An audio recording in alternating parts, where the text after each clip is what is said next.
We headed out of Barnstall and went up 123 and stopped at Woolaroc.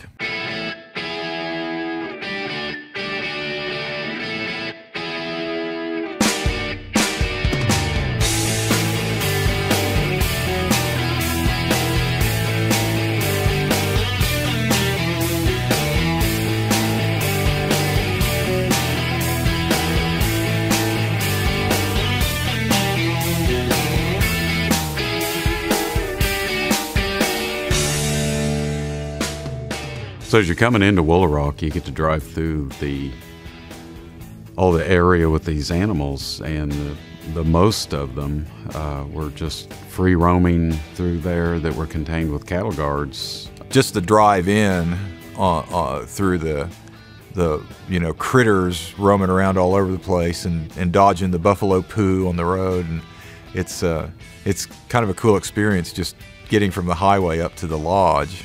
Had everything from the emus and llamas and ostriches just to the bison. They've got all sorts of like bighorn elk and these like tiny little Japanese elk or something. 3 or 4 different kinds of elk that Rex was trying to convince me were Japanese elk because I think they were smaller. They're very, very small. Very small elk. Small elk. It's called Woolaroc for woods, lakes, and rocks. That's where the name came from. I swear, it's true. I believe him.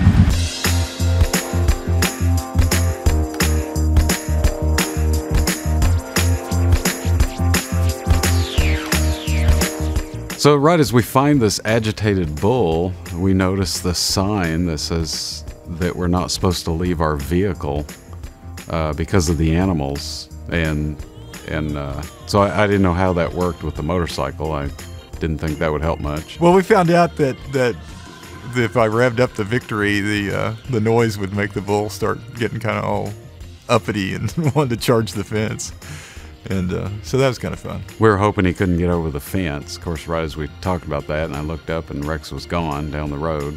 Yeah, I told Brad there's no way that bull's going to jump over that fence, and he said, "Are you sure?" And I lied and said, "Yeah." But I thought that was worth sharing, sorry.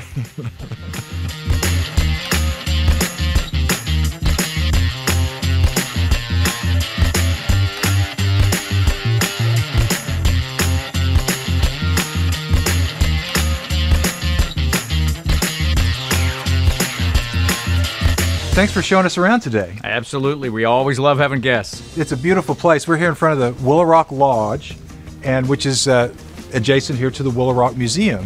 When was this hunting lodge built? He started this in 1925. Mr. Phillips was spending about half his time here in Bartlesville and half in New York City. Okay. His original plan was to build or buy a guest home on the East Coast. He didn't find what he liked, and so he came back here and thought this is the perfect setting, and it worked very well for him. Okay, and Woolaroc, where's the name come from? It comes from the words woods, lakes, and rocks. Told you. And so together that works just perfect. Yeah, there's a lot of all of those out yes, here. It's we beautiful. do all those things real well. Yeah. Can we go inside the lodge and kind of check it out? Absolutely. We'll take a quick walk through this. Okay, cool. All right.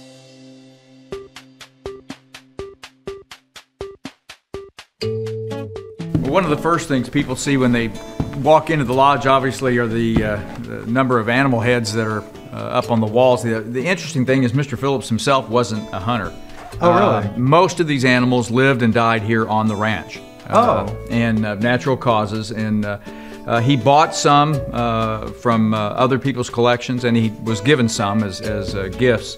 It looks like a great party pad. I mean, they must have had some incredible soirees here, I'm guessing. Great parties.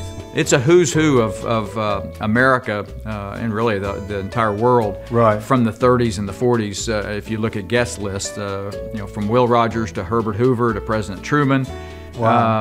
I mean, it just goes on and on and on, the list does. One good story, he was buying so many animals that he became friends with John Ringling of Ringling Brothers Circus. Mm-hmm. And upstairs there's the poker table that, if you could tell stories, history on that thing, would really be incredible. But they had lots of serious poker games right. at that table.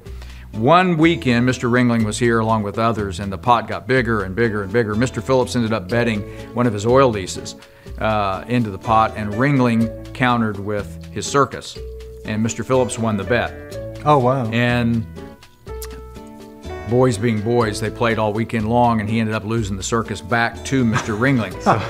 So about 3 months later, large box arrives here at the ranch. They open it up, and there's a card on top, and they open it, and it says, "This is a reminder that for one day you owned my circus."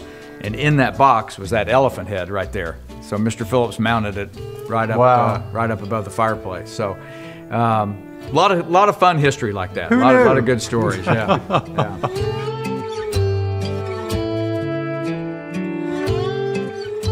What most people know about Woolaroc is the museum, which was actually just an airplane hangar to store the Woolaroc airplane. The main thing I remembered about that whole area about Woolaroc was the shrunken heads and the buffalo.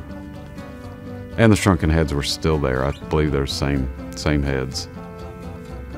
I don't think they ever replaced those heads. You know, as this museum that's got all these like really expensive, valuable works of art, but everybody wants to know about the shrunken heads. The heads will need reshrunk every 5 to 10 years, so they send them out. There's special service for those. Very specialized market. Man, I got to tell you, this is a really cool airplane hangar. Yeah, it really is, isn't it? It's amazing what happened. Late 20s, Mr. Phillips sponsors an airplane in the Dole Pineapple race.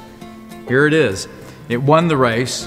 It barnstormed around the country for a couple of years, just sort of promoting Phillips Right. aviation fuel. Right. Brought it back here, and he had to figure out what to do with it.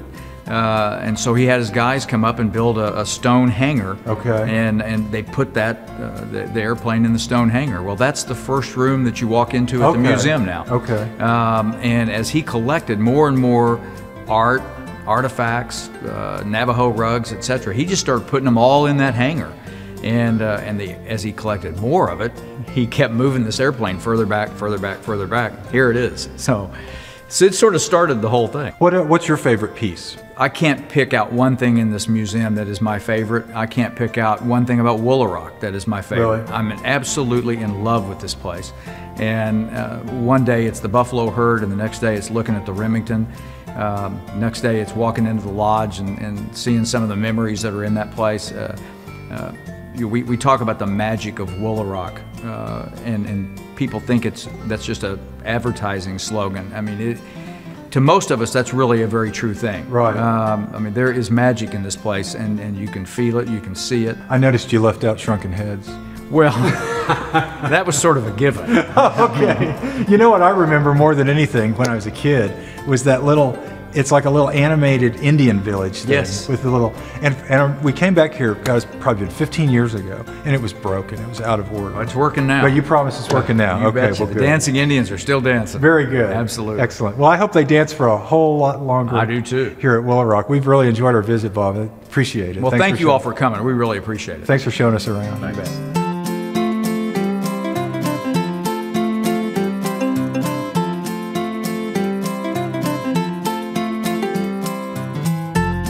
Please exit through the gift shop. I've seen this band. I don't remember their name, but... Stay tuned, we'll be right back.